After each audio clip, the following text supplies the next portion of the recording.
One word to describe Trae Young's has the ability. Unreal, but you already know this, man. Of course, much of it just goes back to him being extremely gifted, accurate, and just a generational shooter. A crazy amount of repetitions mixed with some God-given talent. Will you ever become the level of Trae Young's shooting ability? I don't know, man. Maybe you will, but you still don't have to make this video worth it, right? If you're just able to take some of these techniques, train them, apply them, you just see crazy results in your own game, even if you're not at Trae Young's level. So let's get right into this video to help you get better at making your defender free, just like Ice Trae, man. First of all, we need to just talk about Trae Young's pickups, man. Unpredictability in shooting is a key to mastering your hezzy, whether it's picking the ball up quickly in a funky foot positioning, looking off in the other direction to limit predictability, or even at full speed in transition. It's just tough for defenders to anticipate. This unpredictability is just a big reason why defenders end up falling for the hezzy. Because just simply putting it, if they do not know when he's going to shoot the basketball, they're not going to know if he's going to hezzy next, right? So what makes this possible is his ability to pick up the ball so smoothly into a shot with almost any footwork you could think of. A lot of players just limit themselves to certain footwork options, but when you have every tool in your toolbox, outside footwork, inside to outside footwork, crossovers to step backs, and other separation options, your possibilities are just endless. But further ado, man, we're going to talk about the hang hezzy. It's what you guys are here for. Probably the most unstoppable move in the game of basketball. Once you nail it down to the simple nuances and learn to analyze and read the defender, there's not much anyone can do to stop it. The move itself is just insanely simple. The basis of it is to just hang the ball in a few different ways to put pressure on the defender. See, when the defender sees the ball hanging and then you stride at them, they just have to make a choice, right? So for example, Trey's defender chooses not to retreat, so Trey just blows by him. This is where the reads come into play, but we'll talk about that in a minute. Footwork is probably the most important thing in selling the move though. So you either want to skip towards the defender while lifting both feet off the ground, scissor your feet, or just do a more casual hang. All of these just put you in an explosive position and put pressure on the defender. So finally, even though most NBA players tend to do this, try not to predetermine your move fully, right? Don't get stuck in the idea that you're going to shoot, because other options are going to be usually open. I'd say this is one of the things I got most when I was playing the game of basketball, is I just come up the floor and I'm going to be like, I'm going to hezzy and I'm going to blow by him.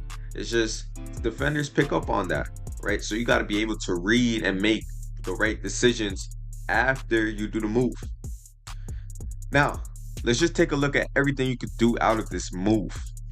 First, the one that sets everything up, a simple blow by. Whether you read the defender stuck in their defensive position or you feel that you're just quicker, this should be the first option off this move because it just sets up everything else, right? So say you read the defender sliding as you hang now, this is the perfect time for the crossover counter.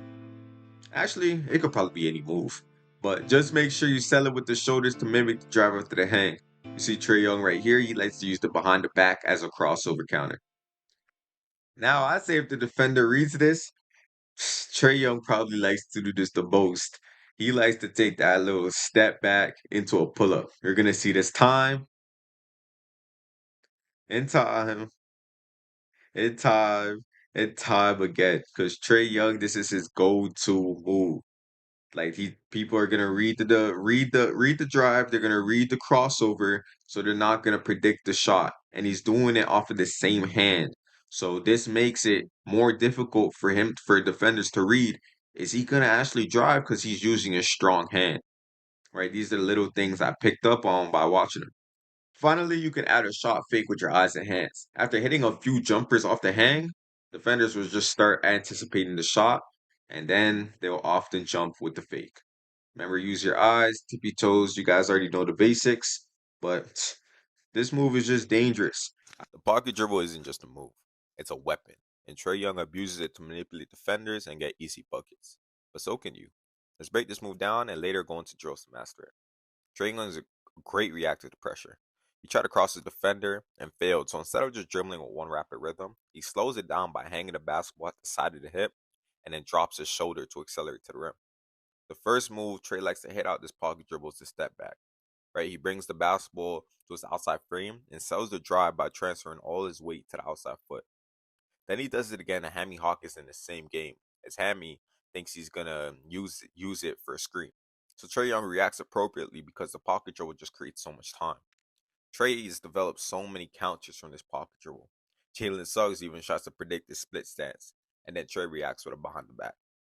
Here's another example of the pocket dribble counter with a crossover.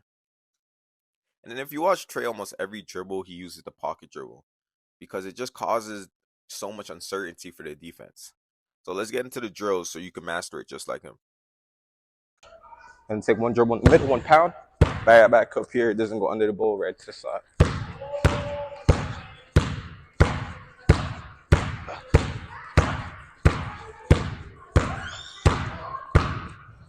Here's the chance.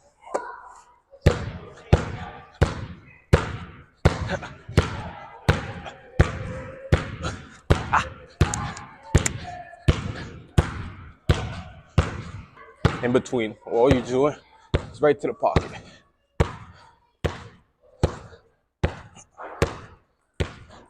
Make sure it's at the side. Make sure you got a wide base.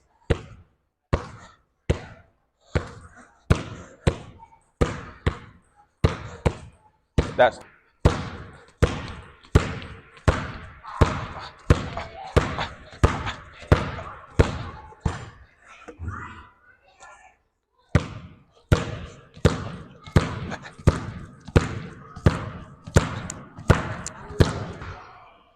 bounce on one leg. 1, 2, split, right back up.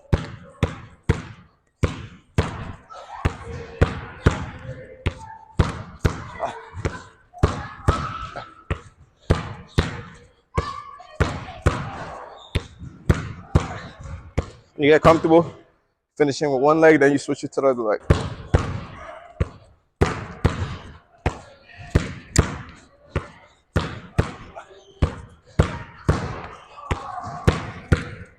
Stay in balance position, pocket, and then we're pushing that leg forward, and we're just attacking it.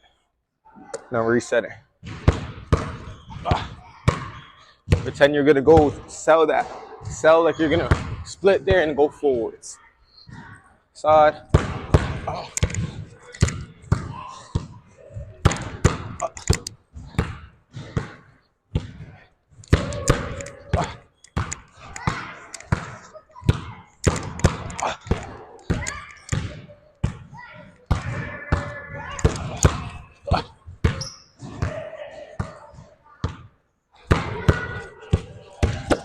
We're trying to replicate what having a cone in the middle is when we split, we attack narrow. Some of you guys probably have the problem of attacking off the wide foot, but now we're bringing that foot in the middle and we're attacking narrow. And a crossover, attack narrow.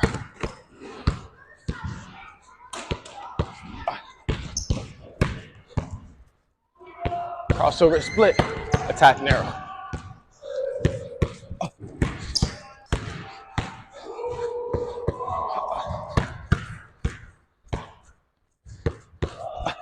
We did before. We're going split through, 1, 2, split again, pocket, grab the cone. That's how replicating how low I want you guys to be. 2.